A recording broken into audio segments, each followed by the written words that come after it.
News तक में आप सबका स्वागत है। मैं हूं विजय विद्रोही। आप मुझसे जुड़ चुके हैं, इसके लिए आप सबका तहे दिल से शुक्रिया और अगले 8-10 मिनट में आपसे जुड़े रहने की कोशिश करूंगा। तो सवाल उठ रहा है कि क्या बिहार के मुख्यमंत्री नीतीश कुमार ने आरक्षण का दायरा 75% तक बढ़ाकर प्रधानमंत्री का पद अपने लिए आरक्षित कर लिया है। आखिर ये जो नीतीश कुमार का मास्टर स्ट्रोक माना जा रहा है, इसके नफा नुकसान कितने हैं, किसके लिए कितने हैं, इसका हम जायजा लेने की कोशिश करेंगे। सबसे बड़ा नफा तो व्यक्तिगत तौर पर नीतीश को है। नीतीश अब सामाजिक न्याय के लिए या ओबीसी राजनीति के लिए एक मसीहा बनकर उभरे हैं। हालांकि कहा जा रहा है कि ये जो पूरी योजना बनाई गई कि जाति सर्वे करवाना है और उसके बाद जातीय सर्वे के आधार पर जो आंकड़े पे आएंगे उसके आधार पर आरक्षण के दायरे को बढ़ा दिया जाएगा, इस सब के पीछे लालू प्रसाद यादव का दिमाग काम कर रहा था। लेकिन चूंकि लालू प्रसाद यादव सक्रिय राजनीति में नहीं है, इसीलिए सक्रिय राजनीति हो या चुनावी राजनीति हो, इसमें नीतीश कुमार को ही अकेले इसका सबसे बड़ा फायदा मिलने वाला है। अखिलेश जो सामाजिक न्याय की राजनीति करते रहे हैं, मायावती जो दलित राजनीति करती रही हैं, उन सबको एक झटके में नीतीश कुमार ने पीछे छोड़ दिया और एक लंबी लकीर खींच दी है। दूसरा, इंडिया जो पॉलिटिकल फ्रंट है, जिसमें नीतीश कुमार की पूछ थोड़ा कम हो गई थी, थोड़ा वो हाशिए पर आ गए थे। आपको ध्यान होगा कि वो चाहते थे कि जाति सर्वे को मुख्य चुनावी मुद्दा 2024 के लोकसभा चुनाव के संदर्भ में बनाया जाए, लेकिन ममता बनर्जी ने उस पर वीटो लगा दिया था। वो इसलिए लगा दिया था क्योंकि पश्चिम बंगाल में ओबीसी की आबादी 12-13% से ज्यादा नहीं है। अब नीतीश का कद इस रूप में बढ़ेगा, उनकी पूछ बढ़ेगी। इंडिया पॉलिटिकल पार्टी में जो और छोटी पार्टियां शामिल हैं, उनका रुझान भी नीतीश के कारण इंडिया में हो सकता है। एक फायदा बिहार में ये हो सकता है कि छोटी पार्टियां जैसे जीतन राम मांझी हैं, कुछ अन्य पार्टियां जो कि नीतीश का साथ छोड़कर एनडीए के साथ, मोदी जी के साथ चली गई हैं, उन्हें अगर लगेगा कि नीतीश से जुड़ने में फायदा है तो क्योंकि ओबीसी राजनीति का सबसे बड़ा लाभ बिहार में कुल मिलाकर नीतीश के महागठबंधन को होने जा रहा है, जैसा जानकार कह रहे हैं, तो वो लोग लौट कर भी आ सकते हैं। अगर ऐसा हुआ तो नीतीश को डबल फायदा होगा, यानी उनका दायरा बढ़ेगा और एनडीए का दायरा कम होगा। आगे ताजा फैसला तब आया है जब 4 राज्यों के विधानसभा चुनाव बिल्कुल सर पर हैं। राजस्थान, मध्य प्रदेश, तेलंगाना, छत्तीसगढ़ का एक दौर निकल चुका है। स्वाभाविक है कि इसका फायदा परोक्ष रूप से इंडिया को मिलेगा। चूंकि नीतीश बहुत गंभीरता से चुनाव नहीं लड़ रहे हैं और उनका से भी नहीं है, तो कांग्रेस को इसका परोक्ष रूप से फायदा मिल सकता है। छत्तीसगढ़ के अंदर, तेलंगाना में, मध्य प्रदेश में, राजस्थान में ओबीसी आरक्षण एक बार फिर चर्चा में है, एक बार मुद्दा फिर गर्म हुआ है। राहुल गांधी पहले ही कर्नाटक चुनाव में और उसके बाद भी जितनी आबादी उतना हक का नारा दे चुके हैं। राजस्थान में अशोक गहलोत आचार संहिता लागू होने से 48 घंटे पहले जाति सर्वे कराने की घोषणा कर चुके हैं। छत्तीसगढ़ में इसे गारंटी के रूप में कांग्रेस राहुल गांधी खुद पेश कर चुके हैं। तो स्वाभाविक है इसका फायदा कहीं ना कहीं फ्लोटिंग वोटर के रूप में या फ्लोटिंग ओबीसी वोटर के रूप में हो सकता है। हालांकि कुछ लोग कह रहे हैं कि सवर्ण जातियां कुछ नाराज भी हो सकती हैं, लेकिन मोटे तौर पर अभी जो यूफेरिया है एक तरह से, वो ओबीसी राजनीति को लेकर है।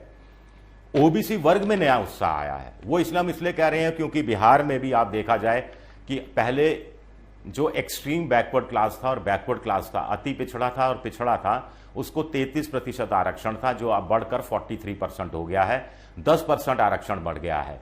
तो ऐसे में स्वाभाविक तौर पर देश भर के ओबीसियों को लगेगा कि उनके यहां भी जातीय सर्वे होता है, तो स्वाभाविक है कि उनका जो जनसंख्या है वो पहले के मुकाबले में ज्यादा आएगी। ऐसे में आरक्षण का दायरा उनके लिए भी बढ़ाया जा सकता है या बढ़ाए जाने की गुंजाइश निकलेगी। आप जब नौकरियों का संकट है तो ऐसे में आरक्षण का महत्व और ज्यादा बढ़ जाता है। शैक्षणिक संस्थाओं में एडमिशन का सवाल हो या फिर नौकरी का, तो यह फायदा जो ओबीसी वर्ग में नया उत्साह आएगा, स्वाभाविक तौर पर उसका वोट किस तरफ जाएगा, उसका रुझान किस तरफ रहेगा, यह आप आसानी से समझ सकते हैं। और राष्ट्रीय स्तर पर बीजेपी को इसका क्या खामियाजा भी उठाना पड़ सकता है।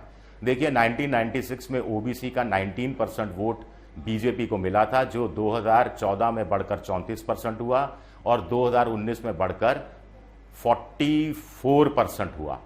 और इसमें भी बड़ी बात है कि ओबीसी में जो रसूखदार जातियां थी, उनका वोट परसेंटेज बीजेपी के पक्ष में 40% था, लेकिन जो निचली पिछड़े वर्ग की, जो अति महापिछड़े थे, वो 48% बीजेपी के हक में वोट देकर आए थे। कांग्रेस का 1996 में 25% ओबीसी वोट शेयर था, जो 2014 में घटकर 14% और 2019 में घटकर यही 14-15% रह गया।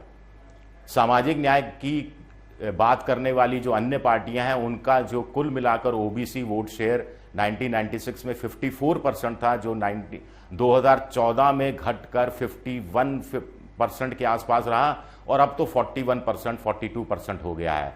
तो ये एक बड़ा झटका एक तरह से लग सकता है बीजेपी को। यही वजह है कि अमित शाह से लेकर प्रधानमंत्री सब एक बार फिर जातीय सर्वे, ओबीसी तेलंगाना का मुख्यमंत्री होगा, जातीय सर्वे के हम खिलाफ नहीं हैं, इस तरह की बातें करने लगे हैं। एक और है, लोकसभा में 40 सीटें हैं बिहार की, 39 सीटें पिछली बार एनडीए को मिली थी। नीतीश 17 सीटों पर लड़े थे, 16 पर जीते थे बीजेपी के साथ मिलकर। अब स्वाभाविक है, जब वो ओबीसी राजनीति की बात कर रहे हैं, उसके मसीहा साबित हो रहे हैं, तो उनका सीट पर शेयर या दावेदारी और ज्यादा बढ़ जाएगी। हो सकता है कि 20-22 सीटें तक उनको मिल जाएं लड़ने के लिए, ऐसा भी संभव है।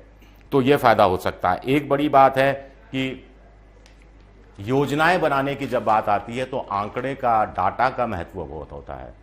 अब जब ये तमाम आंकड़े सामने आ चुके हैं तो नीतीश योजनाएं ढंग से बना सकते हैं कि बिहार के किस इलाके में किस जाति विशेष को ज्यादा नुकसान हो रहा है या ज्यादा उपेक्षा के दौर से गुजर रही है, वहां पर किस तरह की योजनाएं चलाई जाएं।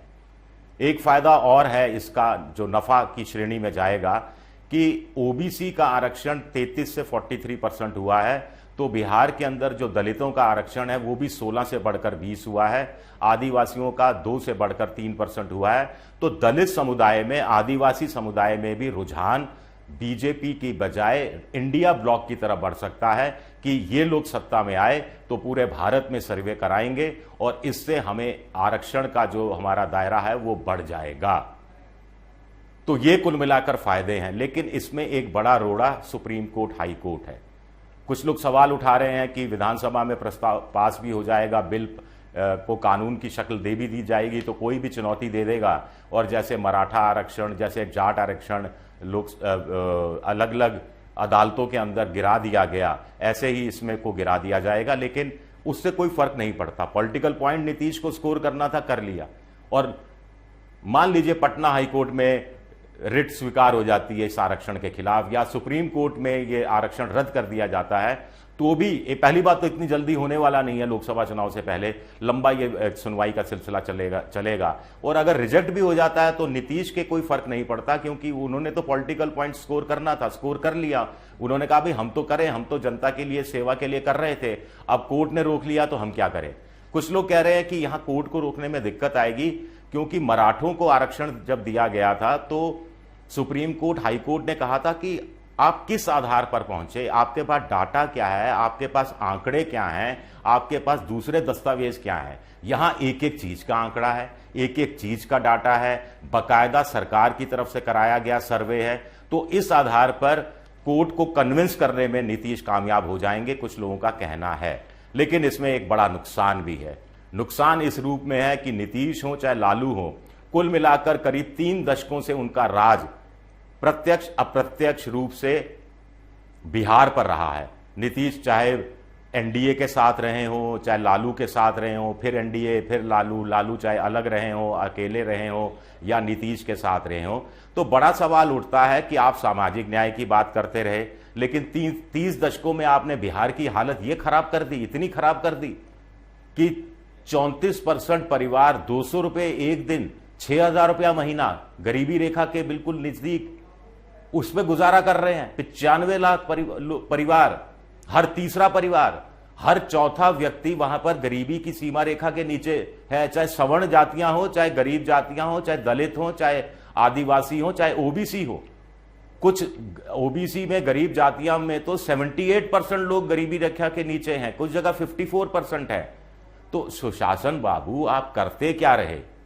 आप महापिछड़ा, महादलित, पसमंदा की राजनीति करते रहे, आप कुर्मी कोयरी की राजनीति करते रहे। यही बात लालू प्रसाद यादव से पूछी जाएगी कि सामाजिक न्याय के पुरोधा साहब आप क्या करते रहे? वही MY factor, Muslim Yadav factor करते रहे। लेकिन सामाजिक उत्थान तो आप कर नहीं पाए।